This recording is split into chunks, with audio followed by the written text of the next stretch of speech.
Okay, good evening from a rather chilly Cairo, hence the grandmother shawl. I hope you are all very well and keeping warm as best you can. So without further ado, I'm going to go to our questions for this evening. So bear with me. There we are. Right.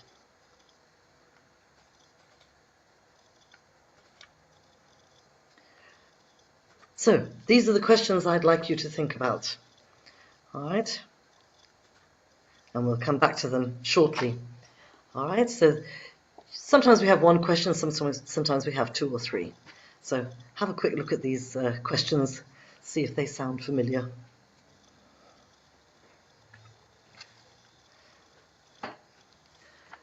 Okay, my name's Laura.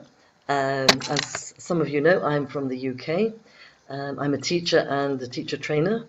I've been doing this job for about 34 plus years. Reminds me that I'm getting older all the time. I am a CELTA tutor. I'm also a young learners teacher trainer, primary, secondary, and so on, phonology, blah, blah, blah. I could go on and on. I've also done a great deal of work with the Ministry of Education, and particularly in Turkey before I came to Egypt. So, let's go. So this is the first in our top 10 classroom management series with young learners. All right. Every week we'll try to provide you with a few useful tips. So we're going one by one. And of course you can learn more about them when you on our Teaching English to Young Learners course for TEFLism. So let's have a look at our tips. Right. Just before we start, look at these three questions.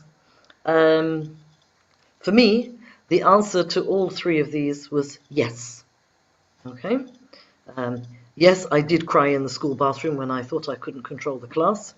I did go home and doubt myself and sort of did my kind of, beating myself up routine that teachers often tend to do.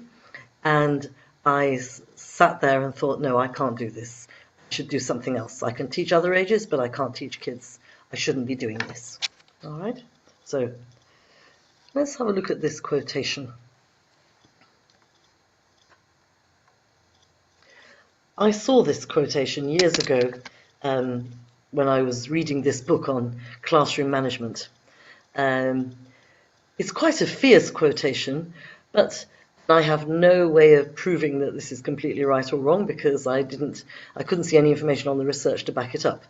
But I think the point is that we've all had discipline stroke classroom management problems at one time or another in our classrooms.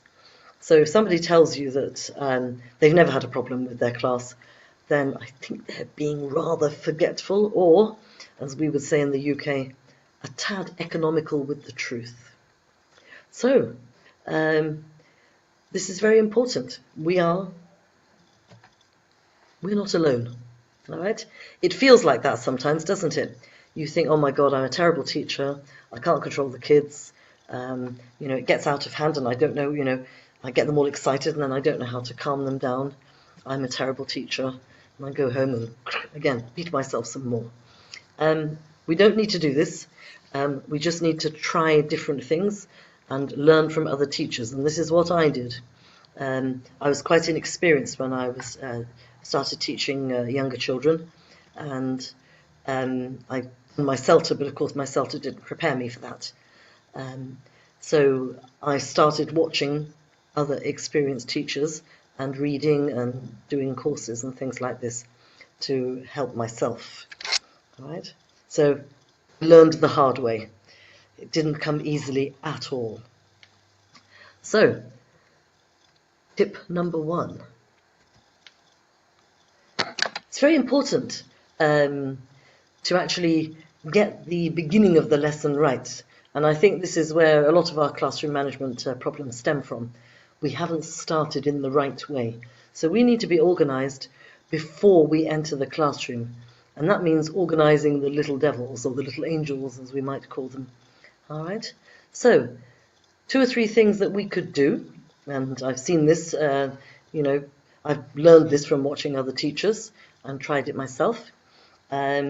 So the first thing that I've noticed with very successful teachers who have well-organized classrooms is the children line up outside the classroom.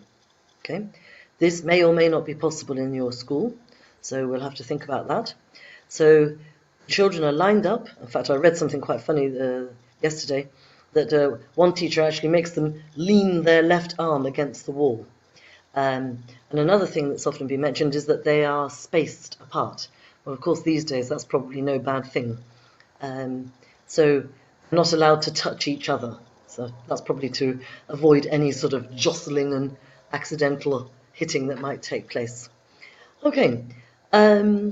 You've also probably seen on Facebook, I've seen quite a few of these and I think they're rather good, different ways of greeting your teacher. So I'll just show you some. Okay. These come from Pinterest.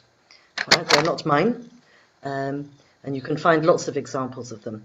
So as the children come into class, right, they choose the way they greet the teacher. Okay, so they can do a little dance.